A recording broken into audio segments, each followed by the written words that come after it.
We'll get the call going now. We'll start things off in Huntsville with Alabama A&M head coach James Spady. Bulldogs were defeated by Texas Southern. They will host Alcorn State Saturday at 2 p.m. Good morning, Coach. Good morning. Coach, thanks for joining us. If you could, let's recap the action from the game against Texas Southern and review your at-home battle with Alcorn State. Okay, good. Nice long trip out to Texas, man. It's always a logistical challenge, but made it there and got a chance to get settled. Played a really well-prepared football team. All credit to Coach Haywood and his staff. They were really well prepared. They had a game plan, and we thought it was two evenly matched teams who fought their butts off. And credit to them for competing as hard as they did. Felt like our team competed just as well, and it all came down to that doggone kick at the end of the game. Great job by their kicker connecting on a long kick to win the game with 4 seconds left on the clock. Just doesn't leave you with very many options. They did a fantastic job. They made the plays that were necessary to win the game. I do feel like we had a good game plan. I felt like our players came out and were energetic and gave a great amount of effort in an attempt to win the game. We had several individuals who played really well. Tootie Ballard had over 300-yard passing. We had a running back that had 114 or so rushing. Had 8 receivers catch passes. Great performances by some guys on defense, like Kenneth Davis had 15 tackles. Dexter Reese had a great game. Devontae Simon played really well. So did Teray Calloway. So the effort was there. It was a really good performance, but Texas Southern did a good job of making the plays that were necessary to win the game, and I was, my hat's off to them for having their football team in position to do so. We've got to turn around this week, lick our wounds pretty quickly, and get prepared for a really good football team that's coming in for homecoming. We got a bunch of homecoming festivities going on this week. Got to make sure our guys are focused and paying attention to detail so we can go out and compete. If you don't compete against Alcorn and if you're not on your P's and Q's, it could be a long day. We want to make sure that our homecoming is something that everybody can be proud of. So we got to get back to work and get ready to get prepared. All right, the floor is now open for Alabama A&M head coach James Spady.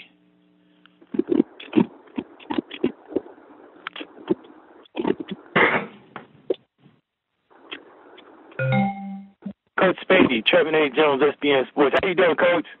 Good morning, Trevin. Thanks for asking. I'm doing good, and you? Good. I'm doing well, sir. Thanks for asking. Real quick, Coach D'Angelo, how did he look in this game, and how impressed are you with his maturation? 309 yards is nothing to sneeze at, and plus you were in a tight battle. How do you think your QB handled it?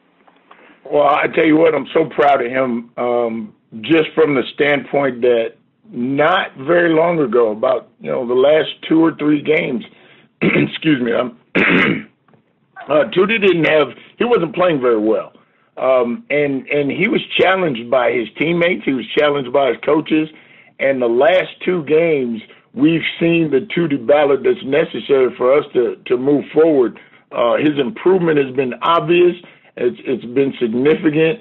And if he can continue to play like he is right now, our future looks bright. There's a lot of football left to be played. And we've got an opportunity to do some things that we haven't done since I've been here. And with Tootie maturing and playing like he should be playing, I like our chances. And talk about his progressions, Coach. It looked like he was going through the progressions. I mean, you had a lot of people that touched the ball on the other end of his passes. I know you were impressed with that. Yeah, that's really impressive. We had 8 receivers catch passes and, 8 players catch passes. And that means that he really is, using the system to his advantage. Sometimes a quarterback gets a comfort zone with a particular receiver, and you'll see that it's lopsided in terms of receptions because he's going to go to the guy that he trusts. Well, the thing that really gives me a positive feeling about Tootie is he's using the system to his advantage, and he has to have 8 receivers, have 8 different receivers have catches. You are certainly using the program to your advantage, and that's what we liked about him from the beginning. Coach on the field, kind of using his intelligence, his instincts, and ability, and he's just starting to mature. The sad part about that is he's a senior. Love to have him do this maturity last year, and have more time with him, but better late than never. And, Coach, if I could go to the other side of the ball, what about Kenneth Davis? He seemed like he was all over the place. I think he had 13 assists in that game alone. How is he doing as a leader for your defense? Well, we lost our defensive leader really at the beginning of the year in the Middle Tennessee State game. And, to have Kenneth Davis step up and be the kind of player that he needs to be so that we can take up the slack, that's really important. He's always been a guy that has a lot of athletic ability, and he's a competitive young man and very intelligent, gets really fantastic grades. He's somebody to be proud of, and I like to see him, have even more success. We're going to continue to cultivate that in him, but really proud to see him do well. And my last question, Coach, you're catching Alcorn coming off a game against a SEC power. Is this, and I'm just asking because I really don't know, when coaches say they're playing up, so to speak, the pace of the game changes. Is this the type of game where you're getting ready for homecoming, where you can catch somebody off guard because adjusting to that speed change in the game, or would that have nothing to do with it at all? Maybe I missed the boat on the coaching stuff, but I don't. As far as I'm concerned, there's no last week's game has no bearing on this week. If other coaches are basing their game plan or going forward on what the other team did last week, somebody needs to get me and clinic me on that, because I really don't use that for any advantage or disadvantage. I think each week is individual. You're going to prepare for the opponent that you see coming up, the things that they bring to the party that you need to either stop or, accentuate. And that's really what it is. And I know it sounds like a smart butt answer, but I didn't mean it that way. I just feel like last week's game, our game nor their game had any bearing on this week. We're going to have to get ready for a new opponent, a new week, and a new set of challenges. No offense taken in the answer, Coach. I always appreciate your directness, and I appreciate that answer. You educated me. Thank you. Good luck. Hey, thanks, Trevor. I was just trying to be funny, really. I got you. Coach Luke Williams from the Black College Sports page. Could you handicap the East Division race as you go into this game against the two-time defending champion? I'm sorry, Luke. I'm not going to be able to do that. I'm a football coach, and I can't handicap. I don't have that skill. What I mean by handicap is the state of the race now. Obviously, Alcorn has gotten off to a rough start. Where does your team fit and your chances, your possibilities? What will you say to your team about your opportunities presented by this game? I don't mean handicapped. I don't want you to pick the winner or anything, but let's just talk about how you assess and see the race unfolding as it is so far. Well, the race as it exists for Alabama A&M is for us to win a game. We've got to win a football game. Joined the conference. And we have, we've been improving week to week. I really do believe we have been improving week to week. And we're starting to grow as a football team. And I'm not worried about the race. The race is to win a football game. And that's really all I'm going to get myself involved in. As far as the rest of the teams are concerned, Alcorn comes in here, and we're going to have to put on a good show for homecoming. I want to win this game so bad I can taste it, and that's all I'm concerned about. As far as the SWAC West or who's going to represent us in Houston, SWAC East, who's going to represent us in Houston, I'll let that take care of itself. If we can win a football game, that's really my biggest concern. Coach, thank you very much for your time. We appreciate you joining us this week, and we look forward to talking with you next Monday. Thank you. Thank you. That's James Spady, Alabama A&M head coach, and again, his team will play host to Alcorn State Saturday at 2 p.m. Come on. You got to come up now. Yeah. You got to cue ready. Next up on the call, we talk things over with Brian Jenkins, head coach at Alabama State. His team defeated Arkansas Pine Bluff, and they will play at Prairie View A&M this coming Saturday for kickoff that is set for 2 p.m. Good morning, Coach Jenkins. Good morning. Coach, thanks for joining us. If you could, let's talk a little bit about your game against Arkansas Pine Bluff, and now talk about the road trip out west to Texas. The Pine Bluff game was a good game for us. I don't think the score clearly showed the type of game it was. It was a back and forth battle, and a couple of things fell our way, and we were able to take advantage of them. But Pine Bluff is a good football team. They're happy and play hard. Like I said, they take on the attitude of their head coach, and offensively they're very efficient. The new coordinator over there has that quarterback really playing at a high level, So we knew we had to play, at our best in order to come away with the victory. But some things just fell in place for us, and our guys made some plays, and we were able to come away with a victory. But once again, like I said, Pine Bluff is a first-class program. They got a first-class head coach, and those guys played for 4 quarters, and we were just able to capitalize on some things and come away with a victory. We got to hit the road and play another top-notch program. Willie has his guy really playing, and I'm really looking forward to this game. I really am, and it's going to be a hard-fought game, down there in their new stadium and everything. So hopefully we can bring some momentum and take it down there and see what we can do. But it's going to be a good game. They're a well-coached football team. Their coach is a guy that I got a liking for. He's a good coach. He does good things. I almost hired him. I was going to hire him a couple of years ago when I was at Coleman, and he ended up going to Alcorn. But I can see why. But definitely, we're going to have we got our work cut out for us. But I think we're up to the task and looking forward to this game. And like I said, against a hard, tough, physical, well-coached Prairie View football team. So hopefully we'll be able to stay on the field with these guys, and we'll see what happens. Conference recording stopped. Conference recording started. All right, the floor is now open for Brian Jenkins, head coach at Alabama State. Coach Jenkins, Luke Williams from the Black College Sports Page. How you doing? I'm doing all right. How you doing, Luke? Okay.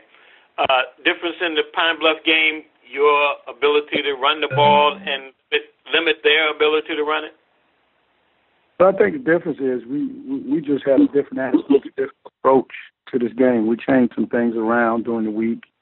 And I think our players just made a decision that, they had to play with a certain type of attitude. And we had some success running the ball, which was good. And, we were able to stifle their run a little bit. But, they still threw the ball for a lot of passing yards, which I'm not happy with that. Even though, we came away victorious, I'm still not happy with it. But, we were able to capitalize on some things and just take advantage and make some big plays, which we haven't made in some other games, And but it was a hard-fought football game. And like I said, I don't think the score really showed the type of physical game that it was. But it was a lot tougher than what people think. We scored a touchdown really late, a couple seconds left and different things like that. But it was just a physical, hard-fought football game, back and forth. And we just were able to capitalize and make some more plays than they were able to make and come away with the victory. And when you look at Prairie View this year, the Prairie View team, don't look like they're explosive as they were last year. What do you? I wouldn't say that. Certain teams catch certain strides at certain times, and they're still a good football team. They're still a team to be reckoned with. A lot of people don't understand. No team that you coach is ever the same than your last team. You know, I don't care if it's the same group of guys or whatever. You know, everything changes with the sun. You know, just like the seasons change and the days change and the time change, so does your team. And you got to adjust as a coach with your team. So, you know, I wouldn't dare say they're not as explosive. You know, it's just a different time and a different team. Doesn't mean they're bad. They're a good football team. Check their record. And so, you know, regardless if you want to put it on explosiveness or whatever, they're a good football team and they got a good coach. And we got our job cut out for us in playing this team. Like I said, I just hope we can even stay on the field and compete with these guys. You know, when you watch film, they're fast. Secondary is really physical. We do a lot of exotic things defensively. Offensive-wise, you know, you run a good scheme and they score points. So, I mean, if people want to see explosion, you know, go to the dynamite range. But if people want to see a good football team, turn on and watch Prairie. Got you. Good luck, Coach. All right, thank you.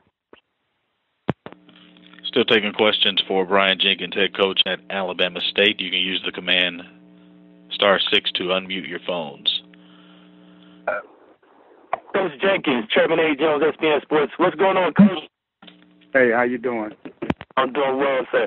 Coach, if I could, at this point in the season, could you talk about the three aspects of the game for you, as your reference to your team and the development and how impressed you are with them in any certain area? I'm talking about offense, defense, and special teams.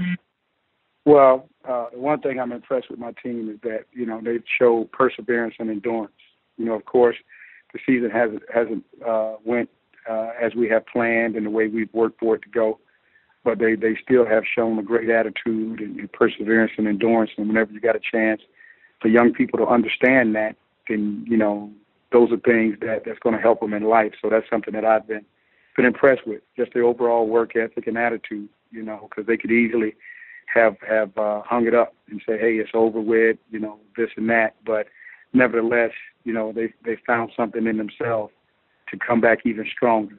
And but to have perseverance and endurance is two characteristics that I think is needed in order to develop into a good person. And so with our guys being able to have that's encouraging to me as a coach and also as a man. But you know, we've done some good things offensively and defensively. When we play together and communicate, we move the ball well, and you know, when we play together and communicate, and we're focused and have the right attitude, we can stifle some people as well defensively. Special teams I haven't been very happy with because we've given up too many big plays. We gave up a big play against Alcorn on a fake. Gave up one against Texas Southern, but a penalty saved us. You know, we've given up a punt return and a kickoff return for touchdowns, as well as got a field goal block. So I'm not too satisfied or pleased with the special teams right now. But offense and defense, you know, I think we're starting to get better as the season goes, and I think that's strictly due to perseverance and endurance. You know, to be able to work through it and just find a way. And I think it all goes back to attitude. Excellent answer, Coach. I appreciate that. Thank you, and good luck. Thank you. Coach Jenkins, thank you very much for joining us today. We look forward to talking with you next Monday. Okay. Thank you, guys. Conference recording stopped. That's Brian Jenkins, head coach at Alabama State. His team, again, after defeating Arkansas Pine Bluff, plays at Prairie View A&M Saturday at 2 p.m. Conference recording started. To Mississippi now, we talk things over with Alcorn State head coach Frank McNair. His team was defeated by Arkansas this past Saturday, and now they're on the road to Huntsville at Alabama A&M. Say good morning to Coach McNair. Good morning, Coach. Good morning, guys. How you guys doing, man? Good. Coach, thanks for joining us. If you could recap your game on the road with Arkansas and give us a heads up about the road trip to Alabama A&M. Okay, yeah, the Arkansas game, man, I tell you what, I'm very, very proud of the way my guys came out and compete, man.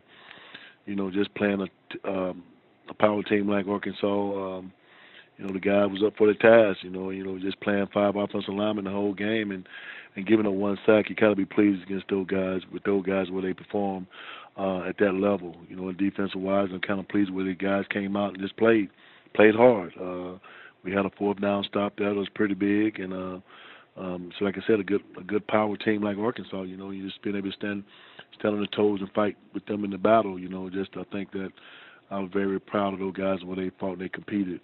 Getting ready to go to Huntsville now and play another good team. Coach Spady got those guys playing at a high level. They're scoring a lot of points, and that's the thing that we just got to look at ourselves and put this thing together. Now we're back in the SWAC play and get all our guys back from injuries hopefully this week and go in there and compete against Alabama A&M. All right, the floor is now open for Alcorn State head coach Fred McNair.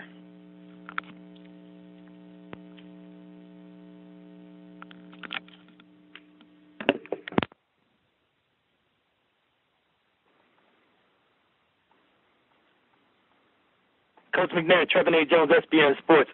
Good morning to you, Coach. Hey, how you going now, Trevor? I'm doing well, sir.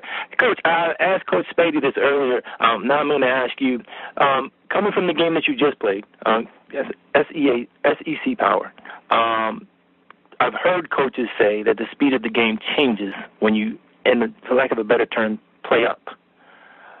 Your team coming off the game they just played, if the speed of the game changes, does that affect your team and how you game plan for this next game?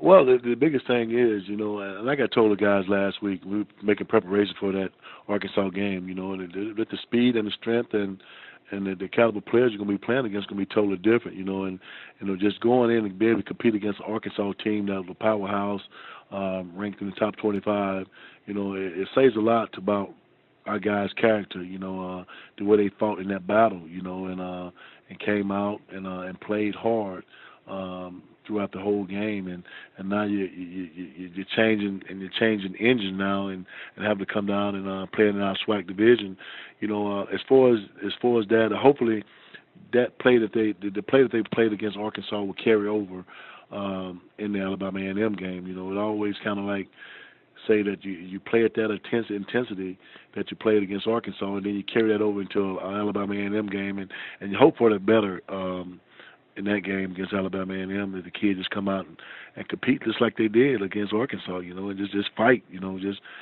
have a lot of fight in them to overcome what we've been through these last few weeks.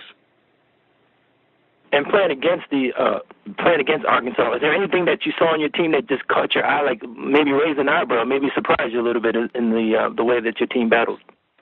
Well, I mean, and that's the thing. The toughness that they showed, you know, they're a lot of tough guys. You know, defense, offense, and special teams. Just being able to go out there and compete with those guys at that level, you know, it shows a lot to me, and it shows a lot to me about their character, the way they can play. You know, if they play it that way all the time at the level they play against Arkansas, you know, I mean, like I told them, I mean, you played against some of the best, you know, and the only thing I do is just carry that over, you know, week in, week out, you know, and just be able to go out there and compete, you know. But, you know, they showed a lot of character, man, and that's what I got out of this game. They showed a lot of character, and showed a lot of heart.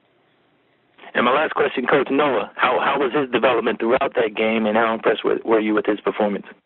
Well, you know, Noah, I mean, I thought he played pretty good, you know, up until coming out in the third quarter there. You know, he kind of had a little bumps and bruises. He was 13 of 19 for 158 yards, you know, against the SEC team, you know, and the interception that he threw is, you know, one was behind the receiver and the receiver was open, and one come off the glove of another receiver. So you take those back and his turnover ratio there, even the players, like I said, offensive line too. They give him time to throw the ball. In that case, I think he did pretty good. You know, I think he graded out pretty high, like an 85%. That was great. Thanks for your time, Coach, and good luck. All right, thanks, man.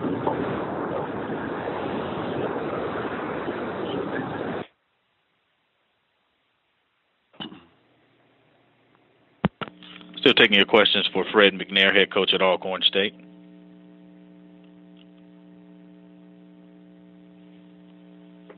Hey, Coach, Rob J. at Fox 40. How you doing? Hey, Rob, how's it going, man? Pretty good, Coach.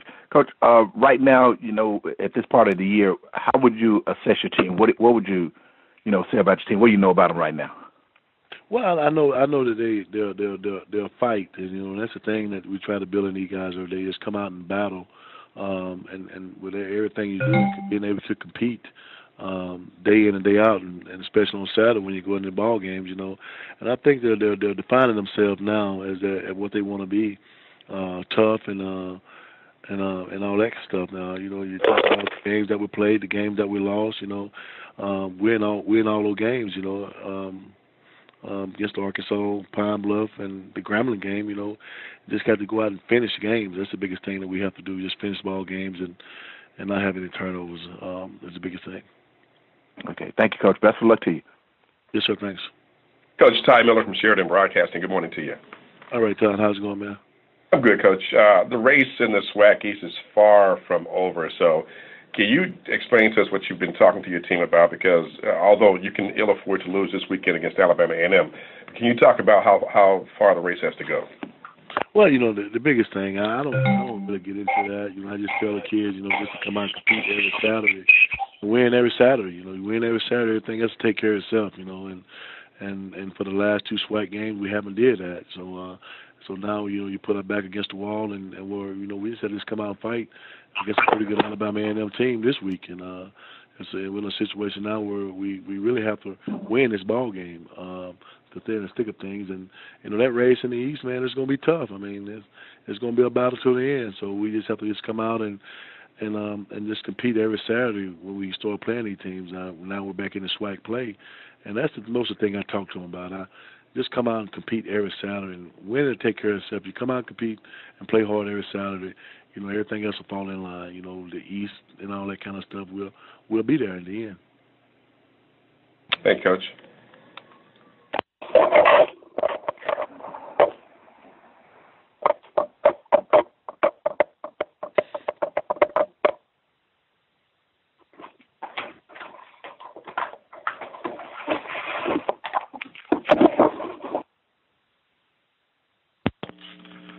Coach, let's revisit one drive in particular. You guys were down 24-7, and you were driving pretty well, and you had a turnover. Imagining going in, scoring at that point, but just thinking about the situation overall, how rewarding was it to see no quitting your guys at that point late in the first half? And that's the thing, you know, we down 24-7. We get the ball back with like a minute and maybe 40-some seconds on the clock, and we run the ball a couple of times, and then we get a big pass play, and then, you know, we kind of get in a tempo mode and still driving the ball down, and I thought that drive was a statement drive for us. If we get in and make that score, and we throw a long pass down to Jalen Walker, makes a great catch. I thought he was in, but he was down at about the half-yard line, and we called timeout and grasped everything and kind of get a good play for us. I thought we had a good call there, but just looking at that and then just going back yesterday and watching film from it, it should have been a false start on 4 of our offensive linemen because they left early to center. It was loud down there, and the cadence was kind of tough for him to hear, and we just didn't bark it out loud enough for the center to hear it. But then the receiver coming in motion, if he slows down and which is a fake to him anyway, and slows down until the center snaps it. You know, there's a whole lot of things went on wrong down there. The crowd noise was one, and the center didn't hear the cadence throughout the play. We get a play there, we score a touchdown there, and go in 24-14 at the half. You know, that was a statement drive. I mean, the guys, they performed, and they didn't give up, you know. And that's what I told them at the end of the day. You know, at the game was over, how proud I was of them for coming out and competing, you know, and standing on their toes and fighting. And that's the thing that, you know, we carry that over into the rest of the season, the way they fought against Arkansas. It really meant a lot to me about the way they came out and showed that fight in them. Conference recording stopped. Coach McNair, thank you very much for your time. We appreciate it, and we look forward to talking with you on Monday. Thank you, sir. Thanks a lot. That's Fred McNair, head coach at Alcorn State. His team plays at Alabama A&M Saturday at 2 p.m. Conference recording started. To the state of Arkansas now, and it's time for Monte Coleman, head coach at the University of Arkansas at Pine Bluff. His team fell to Alabama State, and they are idle here in Week 6. Say good morning to Coach Coleman. Good morning, Coach. Good morning. Thanks for joining us, Coach. Let's revisit your trip to Montgomery and I guess your plans for your bye week as well. Well, very good football game on Saturday against State. They came out ready to play. They made the plays. They were able to run the football. It was two-dimensional. They were able to throw the football. They made big plays against us. And unfortunately, we came out on the short end of the stick. I thought it was a hard-fought football game. There's a lot of similarities within the stats, but overall, their rush offense kind of sealed the deal for them. They were able to run the football extremely well against us and throw the football. We couldn't get our run game started, and that's one of the things that we do pride ourselves on is trying to run the football, and we just couldn't get it going. So Coach Jenkins and his coaching staff, along with his team, came up with a great game plan. They executed it, and they shut us down on the run. This week we do have an open week. We're back to basics. We watched the film yesterday from this past weekend. That's behind us. So everything this week was going to just be focusing on us to get back, hopefully, into the win column. The thing that I am proud of, our kids are fighting. They're playing extremely hard. We do have a couple of injuries in key positions, but overall the kids are playing extremely hard week in and week out, and we are getting improvement every week, and as long as we can continue to do that, then we've got a chance. But we will go back to basics. We'll start self-scouting ourselves and make sure that we're not getting a lot of tendencies as we play. And that's what we're going to do this week. We'll practice all week and give them probably the weekend off. All right, the floor is now open for Monte Coleman, head coach at Arkansas Pine Bluff.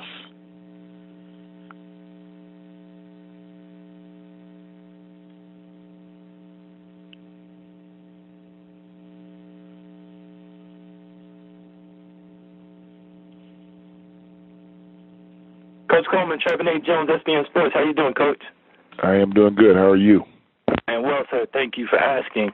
Coach, I was looking at the stats, and I saw the penalties. It was like 12 penalties over 100 yards. Was that addressed? I'm quite sure that was addressed. But how do you attack that? Absolutely. That's one of the things that we've got to eliminate. I mean, it's hard enough playing against a good football team, and then you shoot yourself in the foot with the number of penalties that we have. Just my opinion, I thought a couple of them was questionable, but if it's questionable, they're looking at it, the officials are, and they're making the calls. The thing that we've got to do, and what we're expressing to the team, is we can't put ourselves in those positions to even get the call, being questionable, being right, being whatever. We can't put ourselves in that position. And yes, it is something that we have addressed, I have addressed, and it's something that we will put a bigger emphasis on in practice to make sure that the guys are playing fair from holdings and pass interference and stuff like that. We can't let it go. And we kind of reverted in this particular game as far as the penalties. And relying more on the passing game with the rushing game kind of being stalled, how well do you think Brandon handled that? I mean, throwing for over 300 yards, 2 touchdowns without an interception, that has to be quite impressive. Well, if you look at the stats, we were pretty much 50-50. I think we had 38 passes and 30 run attempts.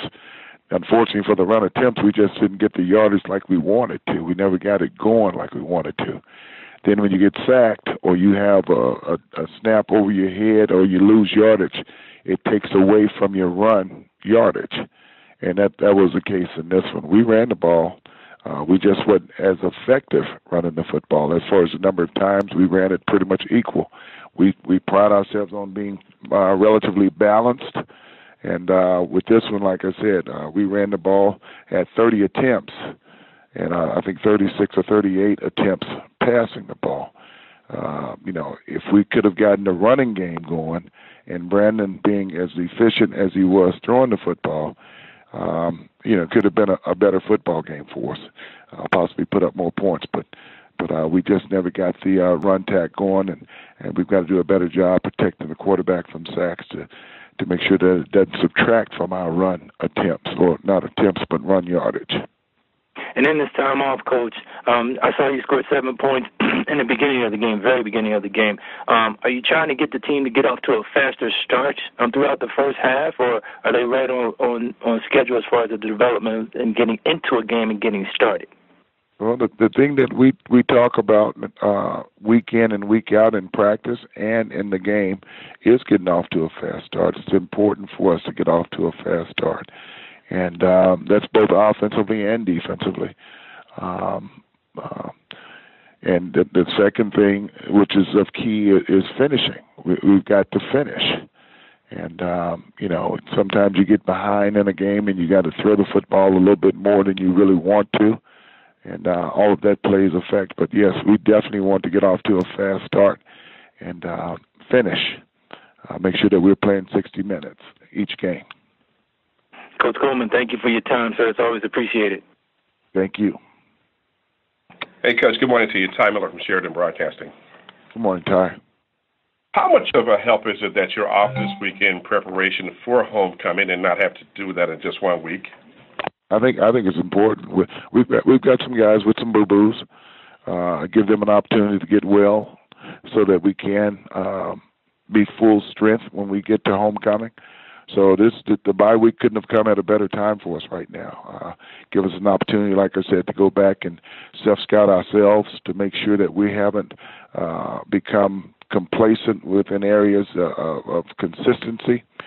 Want to make sure that the guys are rested, and we've got a lot of football left, Ty. I mean, we've got 6 games left. Anything could happen within those 6 games, and the thing that we've got to do is make sure that we're fully strengthened leading into the next week. So to answer your question, it's big for us to have this bye week right now. It fell right on time. And you mentioned the fact that there's a lot of football to be played, and you're at midseason right now. Looking at the SWAC West, you are still in the race with only 2 losses. So have you had that discussion with your team in terms of that the goals are still attainable this year? Well, absolutely. Absolutely. But the thing that we're not doing, the thing that I'm not preaching to them anything about the championship game, I'm just talking 1 game at a time. I just want us to come out and play the type of football that we're capable of playing 1 game at a time. I'm not looking past Alabama A&M. That's who we've got for homecoming in 2 weeks, and that's what the focus is. So there is a lot of football, but we're taking this thing 1 game at a time and try to defeat A&M, and then we'll go on to the next game after that. But there is a lot of football, and with a lot of parity in the league, anything could easily happen. That with the 2 losses, who knows? A couple of injuries here or there with other teams, and just kind of catching on fire a little bit. Anything could happen. So it's 1 game at a time. And finally, Coach, is it by design, or is it still a bone of contention that your running game hasn't really gotten on track in terms of the number of yards you want to put up there? And what's the main part that's keeping you from getting the yard that you want there? We're young at the offensive line position, and unfortunately for us, we've found ourselves behind in certain games, and we've got to throw the football a little bit more. But it is our expectation to run the football a lot more. The gentleman that I spoke to prior to, if you look at the stats, I think we had 30 run attempts. So it's not like we're not trying to run it. Unfortunately, we just didn't have the productivity that we look to get in our run game. We threw the ball about 38 times, 36 times. So it's almost 50-50 run pass, and that's what we want to be. We want to be able to run the football the same amount of times that we throw the football, depending on the circumstances of the game. Okay, thank you, Coach. Yes.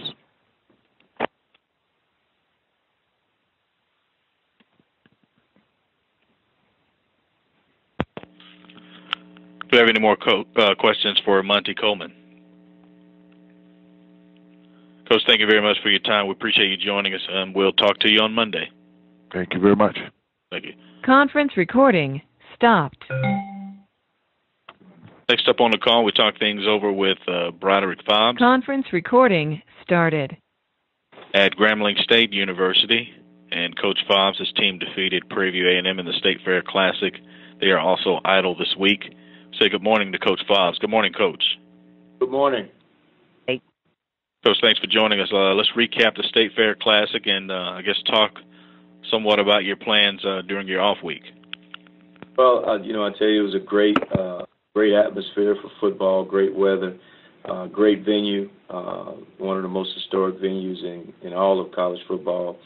It's a great opportunity for us to play in front of our fans, but also our alumni base, which is very, very strong in the Dallas area. So I thought we started off rather slow, but I think a lot of that had to do with, with them and how well they play and how well they were prepared. But I thought our kids are very resilient, and they continue to fight and fought back and really just made sure that we went back to the basics and did all the little things the right way. Fortunately, we were able to play well enough to win the ball game and to really kind of keep away and keep the ball from them a little bit and put some points on the board and come away with the victory. But my hat's off to Coach Simmons and his staff. They do a great job, a quality group of coaches, and they have a lot of great players over there too. So just a really good football contest. Great performance, overall performance by our team in all three phases of the game. With the exception of one quarter, I was very, very pleased with the way we played. All right, the floor is now open for Broderick Fobbs at Grambling State. Coach Fobbs, Trevor A. Jones, SBN Sports. How you doing, Coach? How you doing, Jones? Coach, you said you got off to a slow start, 16 points to the Panthers in the first quarter, but then you shut them down. What went into that? What was the psyche of the team? Did they get momentum at some certain point in time, maybe early in the game, and just held on to that defensively? Well, I thought they had the momentum, in the beginning stages. I mean, and it started with the kickoff. They had a really good kick, and our kid caught the ball and drifted out of bounds instead of letting it go. So it kind of gave them the momentum from the beginning. So I thought the first, 2 to 3 series of the ball game, they had the momentum, and they stole the momentum with their kickoff cover unit. But I thought our kids kept fighting and fought back, and I thought in the second quarter we were able to, to get some momentum and continue that momentum into the second half, which helped us to be effective at the end of the game. And I have to ask about Devontae leading with his arm and his leg, and then you had Justin Kelly that helped out with the rushing game. I'm quite sure you were pleased. How impressed were you with their performances? Well, very pleased with Kelly's performance. I was pleased somewhat with Devontae. There's still some things that we're ironing out with him. There are times that we have some people running open that he has to step up and make those throws instead of using his athletic ability, which he's tremendously exceptional athletically. I mean, I don't think there's no secret about that. But there are times where balls should be thrown where he's pulling it down and running it, and then there's times where he stands in there and he makes those throws. So we just have to continue to coach him and continue to work with him and continue to get him comfortable in our offense, and he's getting even more comfortable with every day and every week that goes by. But I'm pleased with our performance. We did a good job of taking care of the football and protecting the football, and anytime you do that, you have a chance to win. And, Coach, my last question is, with this week off, how do you evaluate the team? Do you reevaluate them and assess performances, or do you just keep things moving forward and just automatically prepare for the next opponent? Well, every week there's an evaluation of what happened the previous week. That's what we do on Sundays and Mondays is we evaluate, what we did well, what we didn't do well, and then in the week's preparation we scratch where it itches, whatever was the issue, we focus on. And I believe firmly in the fact that your players and your team is going to always show you what they're not doing well. They're going to always communicate that to you with their play, and your job as a coach is to recognize it and nip it in the bud and go back to work and scratch where it itches. So that's our focus. And having 2 weeks off, this week is more about getting healthy and being healthy, and remaining sharp. And then next week is more about continuing to be sharp and put the pads back on and get focused on getting ready for our next opponent. Thanks, Coach. Enjoy the week off. Thank you so much.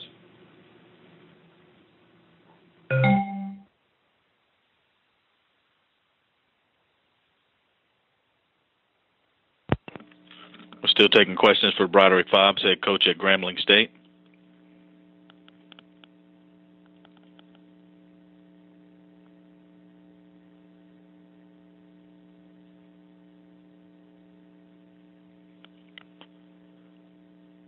Coach, what's the most difficult process when facing an idle week after coming off of such a high, a lot of motion and a lot of build leading up to the previous game? Or is this a much-needed week for you guys anyway of rest? Well, it's a much-needed week, but I think, when you have 2 weeks, that's where it becomes difficult. This is something that every university goes through in college football, but having 2 weeks is something that I've never heard of. So it's different. So for us, we've got to be mature in our process of handling it the right way and making sure that, we balance ourselves and get away from it a little bit, but also, remain sharp as well. So we'll do that. Our kids understand, what it takes. They understand what our goals are and what we want to accomplish. And, and my job as the driver of this car is to, make sure if it's going too fast, slow it down. If it's going too slow, then speed it up. And if the steering wheel wants to move to the right or left, pull it back in place. So that's my job as a head football coach, and allow everybody else to be the captain of their ship within our organization.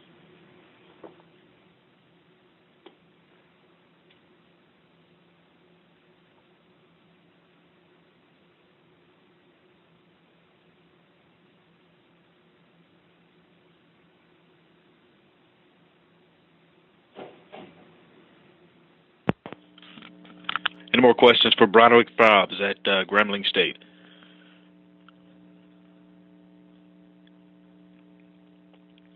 Coach, we appreciate your time. Thanks for joining us today, and we'll look forward to talking with you next Monday. Thank you so much. Thanks, Coach. That's Broderick Fobbs, head coach at Grambling State. His team defeated Prairie View A&M, and they are idle for the next 2 weeks coming up. Conference recording started. Back to the state of Mississippi now, and it's Jackson State head coach Tony Hughes, whose team defeated Mississippi Valley State. They're also facing a bye week here in Week 6. Good morning, Coach Hughes. Good morning. Thanks for joining us, Coach. Catch us up off of the victory over rival Mississippi Valley and talk about your plans for your upcoming bye week. Well, we knew Mississippi Valley coming in with Coach Comegy's experience of being here at Jackson State and his experience in the conference and familiarity with Jackson State, the stadium, and the rivalry between Mississippi Valley and Jackson State. We knew it would be a tough, hard-fought game from the beginning. Never expected anything any different. Mississippi Valley came in well coached, great game plan, well disciplined, and played an excellent football game. On the other hand, our kids who faced a lot of adversity all year, we responded in an excellent way, going down 14-3 early in the game, fought and stretched and clawed our way back to a lead at halftime of 16-14, and basically we fought tooth and nail back and forth all the way to the end of the game, and we just had enough plays made at the end of the game to hang on for a hard-fought victory against a rivalry. The thing that we look forward to this week is getting some people healed up from injuries. We've been in tough physical battles since the first week of the season, and also work on ourselves, work on fundamentals and techniques, and find out what we're good at, what we're not good at, and get ready for this great stretch run that's about to happen to us here in 2 weeks.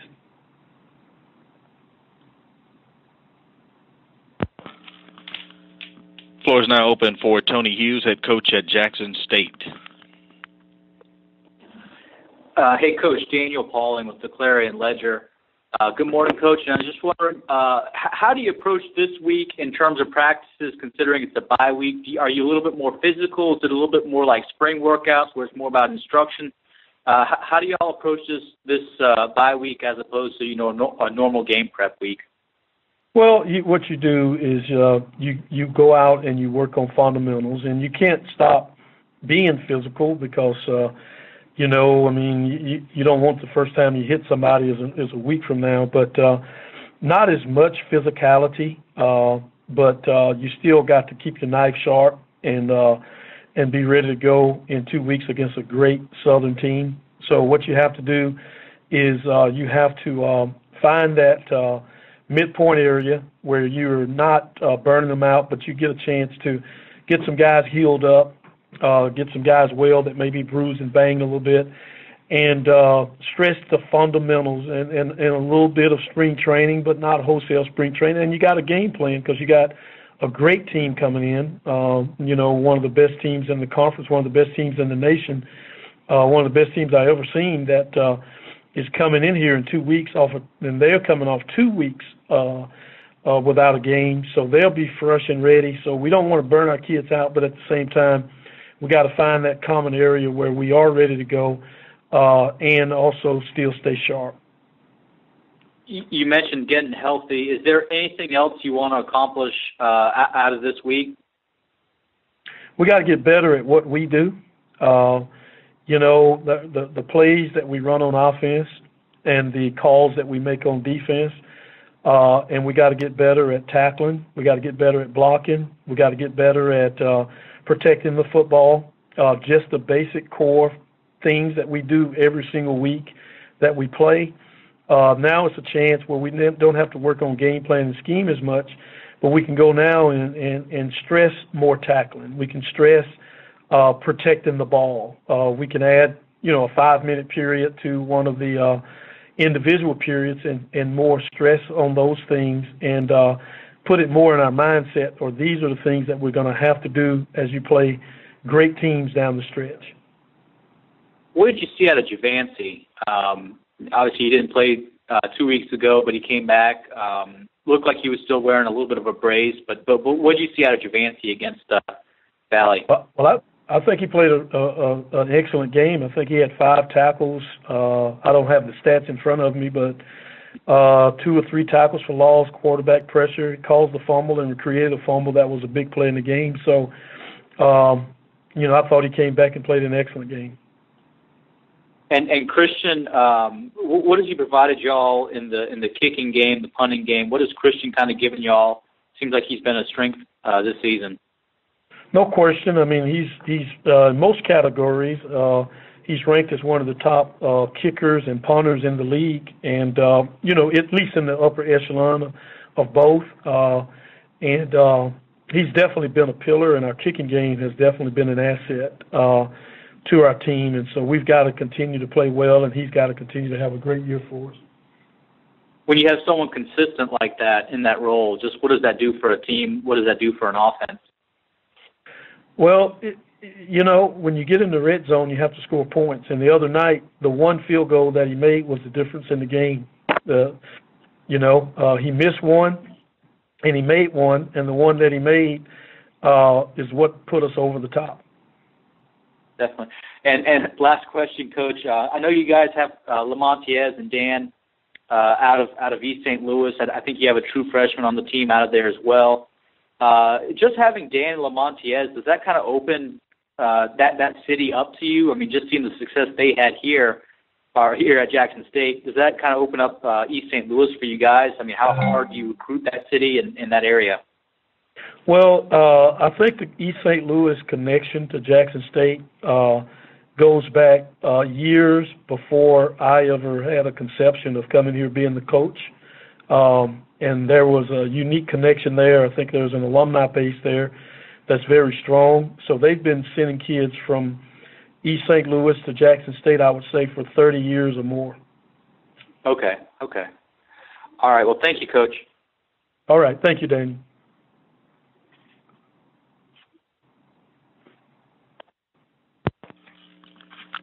So you have a few moments left in the segment with Tony Hughes at Jackson State, taking your questions.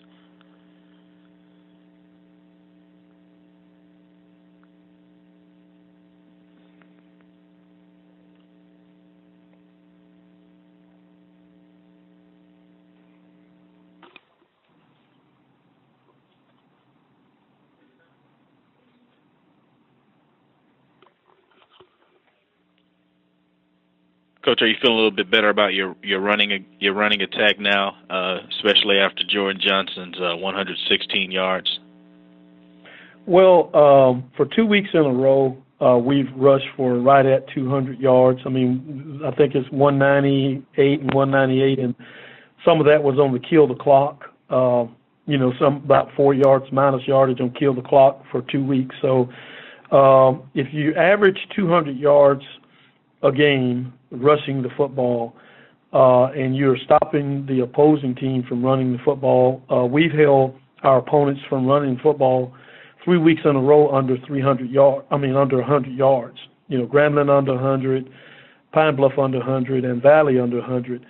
And I think when you're able to run the ball for 200 and you're able to hold your opponent from 100, less than 100, I think you're playing pretty good defense, and I think you've got a pretty good running game. So we're excited, about Jordan's success and the way we're able to move the football and continue to balance. Our problem is that we cannot continue to turn the ball over. I think we're -4 for the year. You take the 4 turnovers that we're minusing in, and they've all been touchdowns, we may have a better record. We may have at least one more victory. I don't know. But at least we're a lot more competitive than we've been. So I think that's the difference. You're exactly right, is finding our identity and finding that running game in conference games is very important to us.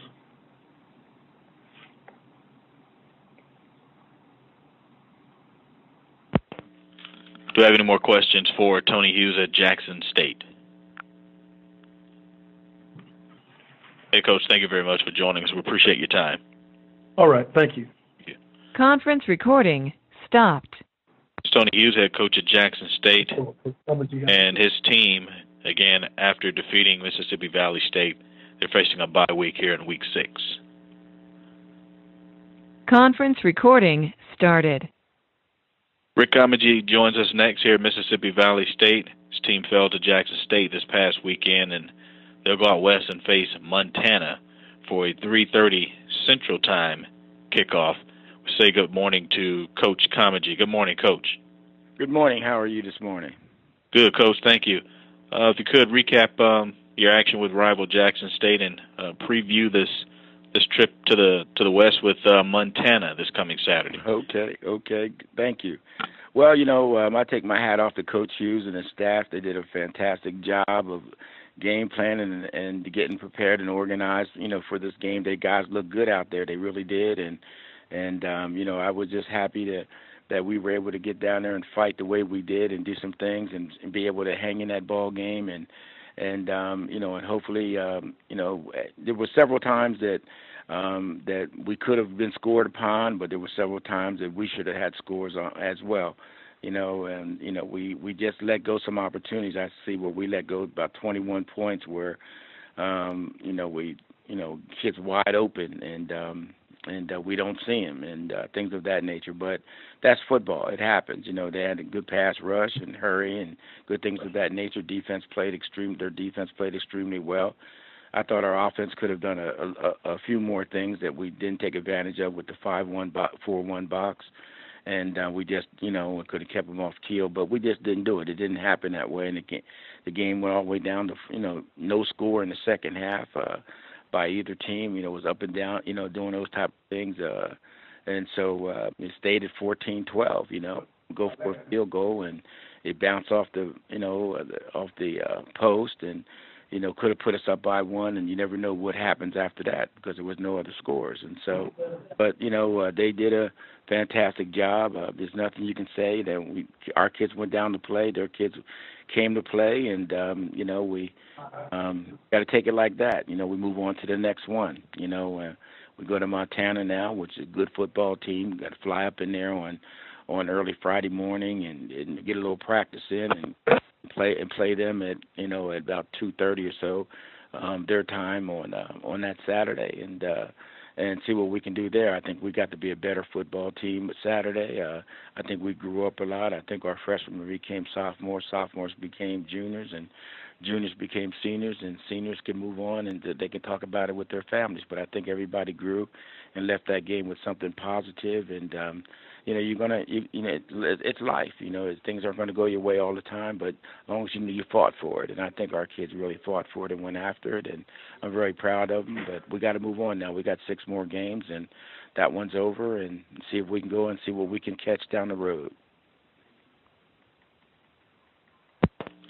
All right, the floor is now open for Rick Comegy, head coach at Mississippi Valley State.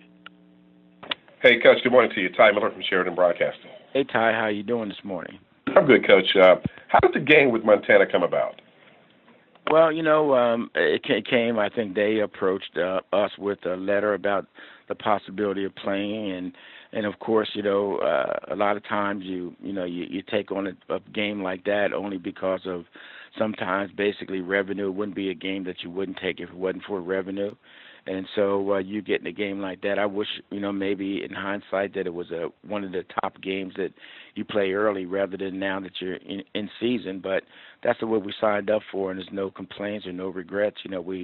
We signed up for it that way, and so we just got to plan. We know they're a good football team. I'm just hoping that we can get up there and get out and play with the same emotion and play with the same stamina, 4 quarters like we played in that last game. And I believe our kids will, because I think, that game heightened our enthusiasm about what we can do and where we're going to go.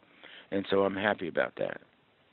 In terms of the Grizzlies, you mentioned that they are a pretty good football team. And one game that sticks out to me, they had a hard-fought game against Northern Iowa, which is always a good team out there. What are your thoughts on Montana, besides the fact that they're a good team and the fact that they are going to compete for the national championship?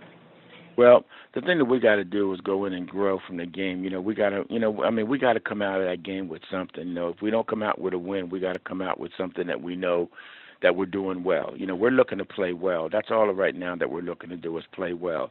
If they stop what we do well, then they stop what we do well. But we got to stay in our own self and not try to be somebody we're not just because we're playing a team of that caliber.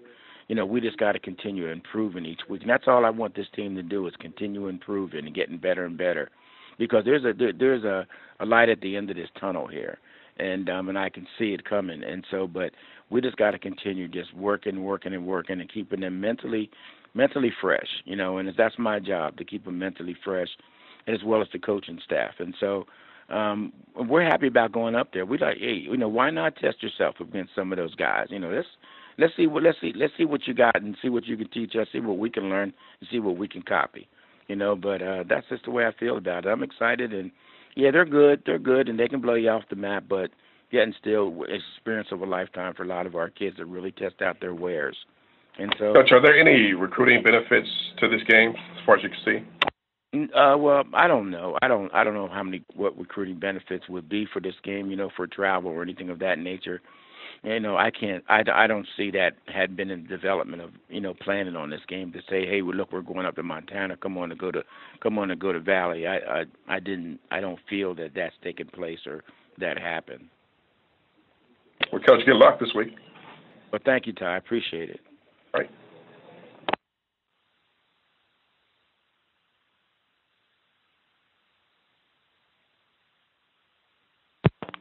Still a few moments left with the segment for Rick Comegy at Mississippi Valley State.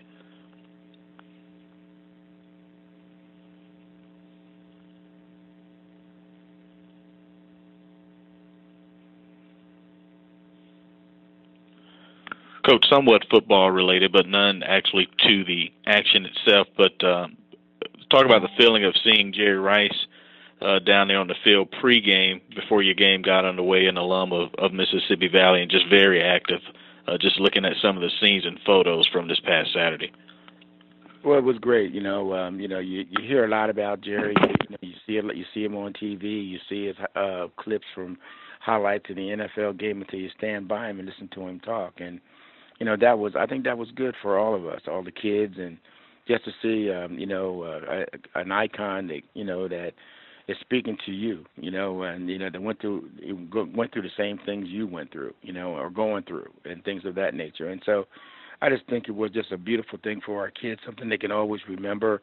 They can always say they met Jerry Rice. I mean, he's down in their history books forever, and it was an experience that they'll never forget. And I think he did a fantastic job of just being him, not being somebody else. He came out as himself, Jerry. You know what I mean? And that was the beautiful thing about it, that he wasn't so hard to touch. He was very easy to get close to and speak with. And I think that was a quality that he shared that maybe people didn't know that he had. But I know I learned that, he's just a real person that, had a great career, but he still, his name is Jerry, you know what I'm saying, and he's a Valley grad. And so it was good. It was very, very positive on all ends.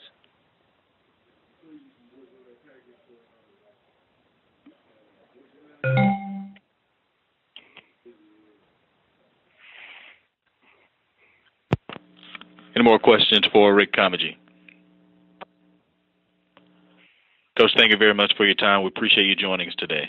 Well, thank you very much. Thank you. Yes, sir. Conference recording stopped. Next up on the call, we head to Prairie View A&M. Conference recording started. And we talk with Willie Simmons from Prairie View A&M. The Panthers were defeated by Grambling State, and they'll host Alabama State at 2 p.m. We say good morning to Coach Simmons. Good morning, Coach. Hey, good morning. Hey, Coach, thanks for joining us. If you could recap the State Fair Classic and now talk about your home matchup with Alabama State. Yeah, it was a tough game. Two teams that had a lot on the line. Knew we were at stake, and a lot of excitement surrounding the game, and great atmosphere, great crowd. And we got outplayed at the end of the day. I tipped my hat to Grambling and Coach Fobbs and his staff.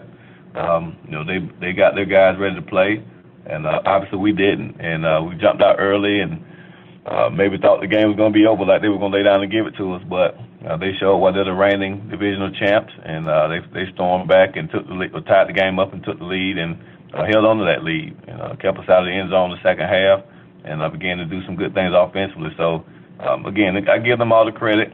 Of course, we didn't play our best game. We didn't play a game that was good enough to give ourselves a chance to win, and so that's what happens when you play good football team.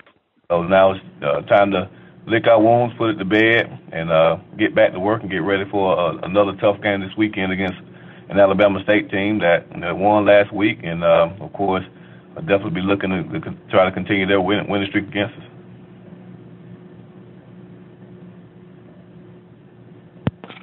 All right, the floor is now open for Willie Simmons, head coach at Prairie View A&M. Coach Simmons, Trevor A. Jones, SBN Sports. How you doing, Coach? I'm doing well, Trevor. How you doing? I'm doing pretty good, Coach. Hey, Coach, last week you guys got off to a fast start, 16 points in the first quarter. Looking at Alabama State, they scored 21 in the first half of their game, so I'm assuming that both teams got off to a really good start. Will that be key in this matchup? I think the key is to play 60 minutes. We got up early and didn't finish it. They got up early and they sustained that throughout the game, and they ended up winning big. So the key is to not just to start fast, but also finish strong. And we have to do a better job of finishing drives. Our third down percentage was not very good. Their third down percentage was very good. So we're not getting them off the field enough, and we're getting off the field extremely too much on third downs. So starting fast is never won a football game. It's how you play in the second half and in the fourth quarter that determines it. And we have to find a way to make our guys understand that we have to play for 60 whole minutes in order to be a winning football team. And I ask you every week, Coach, so I know you're tired of me asking this question. I always ask about Trey Green. How are you impressed with his progression and his development as the season moves forward? Well, Trey plays quarterback, and when you play quarterback, you bear the brunt of a lot of responsibility. The pecking order is usually head coach, then quarterback. And so, he's obviously going to take some criticism for, his carelessness of the ball. He had 3 interceptions the other day and, didn't play his best game. But Trey's a competitor. Trey's a guy that's that takes a lot of pride in playing well, and he hasn't played his best game yet. And I'm definitely looking forward to continuing to work with him and see him progress, because I think he'll have a good game this week, and I'll be excited to see him work throughout the week and continue to try to grow and mature. But he has to get help at the end of the day. It's easy to point the finger at the quarterback because he's obviously the one that everyone knows and sees, but we're continuing to put the ball on the ground with drops. Up front, we're not playing very well at all. Constant pressure on the quarterback and not being able to establish a run game to help him. So we all have to do a better job, not just Trey, but across the board. And even as coaches, we have to do a much better job in order to give our best player a chance to be successful, because he can't do it by himself. And I'm going to go to the other side of the ball, Coach, with the defense and you playing against the run. How impressed were you with your defense last weekend? And then this weekend you have Caleb Thomas coming in from Alabama State, who had over 140 yards last week. Have you seen him on tape, and what are your impressions? Well, I didn't think we played our best game defensively for 4 quarters. I thought at times we played really well. I thought we started to get to Kincaid a little bit and flush him a little bit, but we didn't sustain it. We had some busts and some coverages. We had some assignment busts where we were supposed to be blitzing and didn't blitz, and we allowed them to break free a few times. And whenever you have a player of his caliber, you can't do that. You can't bust assignments and give him a chance to make plays, and that's what we did eventually late. And they were able to run the football, and so that was the most disappointing part, was that going into the week, we knew that if we could find a way to minimize their running game and make them one-dimensional, that it would increase our chances for success. But they came out of the game with close to 300 yards rushing and only a little bit over 200 passing. And so that's definitely not the way that you want to get beat by Grambling. If they're going to beat you, you rather them throw for 400 and say they're not going to run for many yards. But they were able to do both, and which is probably why they won the game. But we'll bounce back. Defensively, we'll bounce back. And again, we know we're playing another explosive offense this week. And we got to be prepared and ready to swarm to the football, get after the quarterback, and continue to make plays like we did for 4 to 5 weeks this season.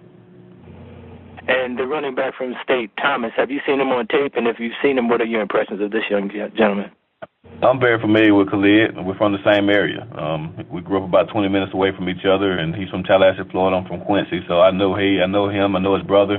I know his high school coach very well. I remember him signing with Kentucky coming out of high school. So he's a dynamic player, very shifty, tough kid, and he's been productive for him. Of course, we played against him last year, and he's kind of hitting his stride. So he's definitely a player that we have to make sure we try to limit and not allow him to have another big game. Of course, same thing. If you can get the run game going, it definitely opens up everything else offensively. And when they perform well on offense, they run the ball. And same as us, when we perform well on offense, we run the ball. So I think whichever team can establish the run throughout the course of the game will be the team that probably comes away victorious. Appreciate your time, Coach Simmons. Thank you, and good luck. Thank you. Hey, Coach. Ty Miller from Sheridan Broadcasting. How you doing this morning? Hey, Ty. Coach Jenkins mentioned earlier that despite players returning or whomever is on the team, every team is different from year to year. And with that being the case, what is different about this team? And does it have more to do with what you've been talking about, playing 60 minutes and finishing? What's different about this year as opposed to last year? My team? You talking about my team? Yes. Oh, okay. We lost some very good seniors last year, and the leadership that they provided has not been replicated by this year's senior class. Last year those guys really took the bull by the horn. My message, about our 7 Fs, they really bought into it, and they worked. Those kids worked extremely hard. They tried to do everything right. They had a chip on their shoulder and wanted to win. This year's bunch, I think, after the success we had last year, I think at times they think it's going to come easy. They haven't been in a position where they've been the hunted before. They've always been the underdog. They've always been the ones that have been shooting for everyone else. Well, for the first time, they're in a position where everyone's shooting and gunning for them. We're the ones with the new stadium. We're the ones that will pick to win the West. And with that comes a huge responsibility. And I don't think at this point early in the season, our seniors have not grasped that to help it permeate throughout the rest of the team. Our coaches were trying to do the best job we can of conveying that message, but of course, it takes great senior leadership. It takes the Trey Greens of the world, the Josiah Freemans and Marquise O'Leary's of the world to help that message spread throughout the team. And I don't think right now we're doing a good enough job with that. So that's the biggest difference. The plays are the same on both sides. The players are pretty much the same aside from the seniors that left, but leadership is, I think, the biggest thing that we're lacking that we got last year as opposed to this year. And despite where you are right now, looking at the SWAC West, you're still very much in the thick of the race. It really hasn't started yet. So I'm sure all the goals are attainable that you set out when the season started. Well, we're in a position now where we need a little bit of help. Of course, we're going to need Grambling to lose twice. But, again, all we can worry about is us. We're going to focus on the game this week. That's our main focus. That's our only focus. Let's get back to doing what we do best. Let's play our style of football, and let's figure out a way to get a win. We definitely want to defend our home turf.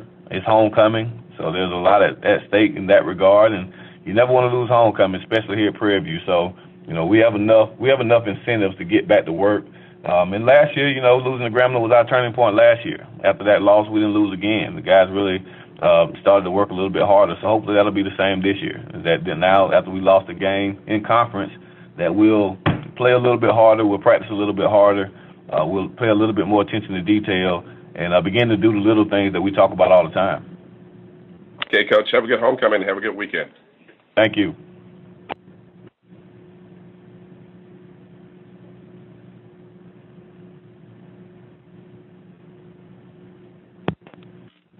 Have any more questions for Willie Simmons at Prairie View A&M?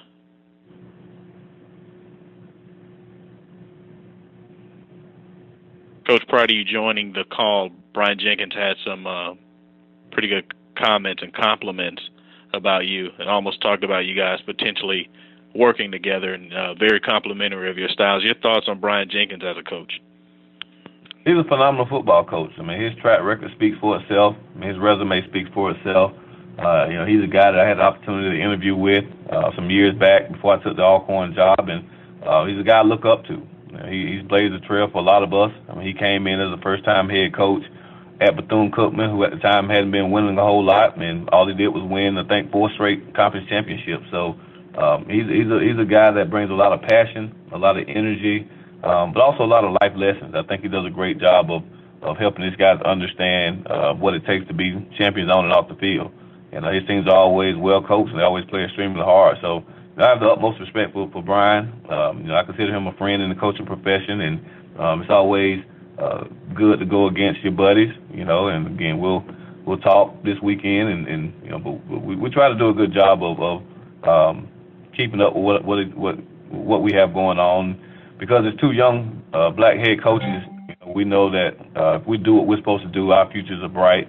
And so we try to encourage one another. But, again, I got a ton of respect for Brian. And, again, I know what type of team he's going to bring in this week, and that's why I know we have our hands full with a week of preparation to get ready for this huge game.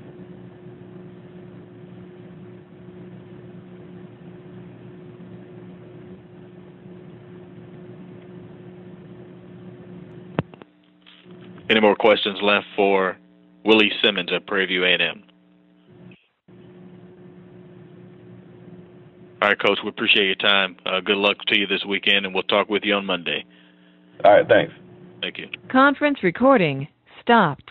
That is Willie Simmons, head coach at Prairie View A&M, and after falling to Grambling, this team will host Alabama State for kickoff that is set for 2 p.m. on Saturday.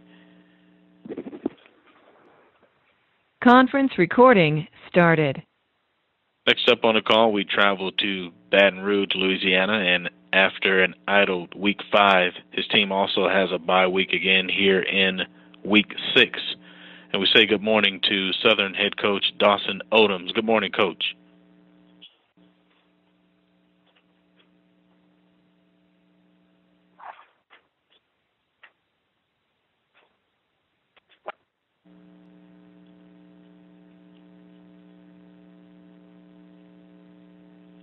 Conference recording stopped. While we await the arrival of Dawson Odums, I notice Coach Haywood has dialed in. Coach, do we have you on? Yes, sir. Let's just skip ahead to our coverage real quick while we wait. Conference recording started. And we'll say good morning to Coach Haywood from Texas Southern, whose team defeated Alabama A&M, and they'll be idled in Week 6 as well. Good morning, Coach. Appreciate you joining us ahead of time, and let's recap Saturday's game with Alabama A&M and give us your plans for your bye week. Well, first of all, Coach Spady had a really good football team. They're really competitive, and they played well for 60 minutes. We're fortunate enough to come out with a victory. We came out pretty quick, put points on the board early, and did a nice job of marching down the field and scoring on the first possession. However, Alabama A&M came back and marched down the field and put 6 on the board, and then they hit the goal post on the extra point. Extra point was no good. However, in that second quarter, we really didn't play very well, and so we went into halftime with a slim lead. We came back out at halftime, and both offenses caught on fire. We're going back and forth scoring. We started connecting and running the football really well.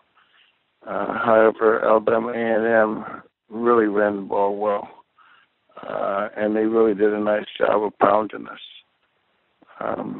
However, they go up in the fourth quarter, then we come back and tie it up. And one of the things that we talk about is that our special teams did a tremendous job all night. May it be the kickoff cover team or field goal kicking unit, did a tremendous job with Medina, who was our kicker. However, we get our defense settled down on the sideline prior to going into the last series with 2:40-something left in the game. And we just tell the defense, hey, we haven't played well for 58 minutes. We just need to play well for 2 minutes right here and go out and get a stop. Defense went out and got 3 plays and got a stop. We punted. We were fortunate enough to move the ball down the field. And with 4 seconds left to go in the game, Medina kicked a 1-yard field goal for us to win the game. And what an outstanding play and outstanding game for the kids. This week, some of the young guys got some practice this morning. We worked heavily on special teams this morning. So we came back and got after it again. Tomorrow is going to be a day of Alcorn. We're going to work heavy on special teams. Then we're going to work on first and second down. We're going to let the guys lift 2 days this week and run them really hard for 2 days. And then we're going to give them, they will not practice Wednesday, Thursday, Friday, Saturday, or Sunday, and then we'll come back next Monday. And we'll kick it back off again, starting with first and second down versus Alcorn, and try to get the guys that we have healthy, because we had 3 guys out this morning because it was a physical ball game, and we just have to try to get these guys healthy and get our team healthy. And that's what we are. All right, the floor is now open for Michael Haywood, head coach at Texas Southern.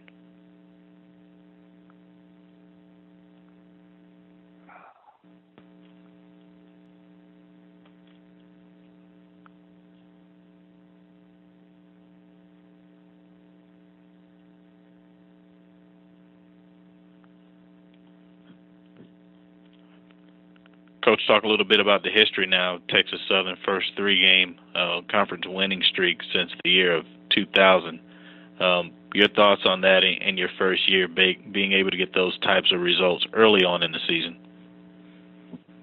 Well,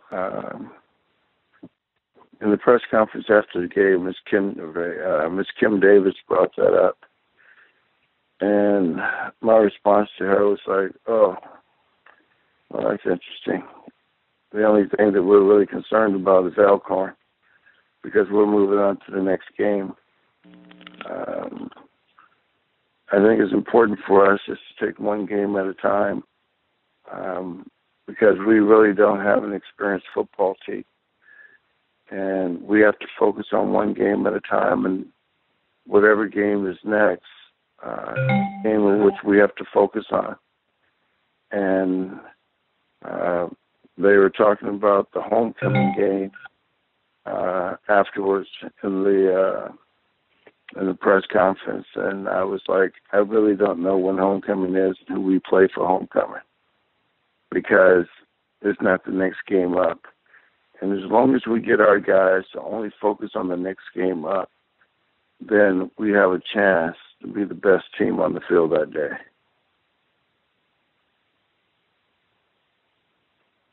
Still taking questions for Michael Haywood at Texas Southern. Coach Haywood, Trevor A. Jones, SBN Sports. How you doing, Coach? I'm doing well. How are you doing today? I'm doing well. Thanks for asking. Hey, Coach, just building off what you just said, how hard is it to get the players just to focus on the next game? Because, as you said, you have a young team. So when you have the outer forces, I guess even on the campus with the campus life going on, I'm talking about the next games. How easy is it or hard is it for you to keep the players focused on the next game? Well, I think it's really difficult because it's about changing the culture. Not only are you changing the culture of your student athletes, you're trying to change the culture of the administration, change the culture of the faculty and staff and the students that attend the university. And I explained to them last week, we went over to a volleyball game, and everybody's patting us on the back. And I said, you can't take these pats on the back, because a pat on the back is only 6 inches from a swift kick. And if you want both of them, go ahead on and take them. But I refuse to take that swift kick. And so it is rather difficult, and that's what happened to our defense. Our defense on Tuesday, Wednesday, and Thursday had outstanding practices. And due to circumstances, we weren't able to stay in the hotel this past weekend because there was another team staying there. Well, with all that being said, on Friday, whatever happened that night, our defense came out Saturday at walkthrough, and everything that we had done previously was wrong on Saturday. And it is something that you have to work at every day because it is a culture. And the only thing we talk about right now is Alcorn. We don't mention anything in the past, and we don't mention anything going forward. And that is the only thing that will be in our building. And, you know, we just have to force feed them, and hopefully that as they mature, they'll understand, because one of the older guys told one of the freshmen the other day, hey, it doesn't matter about A&T. We got A&M now. We have to run the state. And so you just have to learn, and the older guys have to teach the younger guys. Wow, I like that answer, Coach. And Coach, what about Averian, your quarterback? How impressed are you with him and his leadership? And plus, how do you keep him focused when he has a younger brother doing things at another school at a huge program? Well, they did a nice. Fox 26 did a nice story on both brothers and the dad, and I've known Coach Hertz for 25 years, probably 25 years. And, you know, they do a nice job. I think Hertz is coming along really well. He gets better each and every week. But just like any quarterback in a system, he's learning how to play within the system. And, you know, there's some mistakes that are made. However, we go in and we correct them at halftime, and we try to be a better football team and a better quarterback in the second half. Appreciate that, Coach. Thank you. Thank you. Hey, Coach, good morning to you. Ty Miller from Sheridan Broadcasting. Coach, you're taking on a team that is fighting for its life at this point in terms of Alcorn State. What are your thoughts on this team in terms of what is your biggest challenge with them on the field? Well, I think Alcorn State is a really good football team with rich tradition. You know, when you watch the special teams, they pulled a field goal fake where they threw it to one of the guys on the right-hand side for completion for a first down. I think it was versus A&T. I know it was Alabama State. That's who they did that against. And, they do a nice job in the kickoff return. Defense is solid with a lot of speed on the field. And offensively, they're a solid football team. There are a lot of teams in this conference that are only a few plays away from being undefeated. And I think the most important thing is that they cannot shoot themselves in the foot.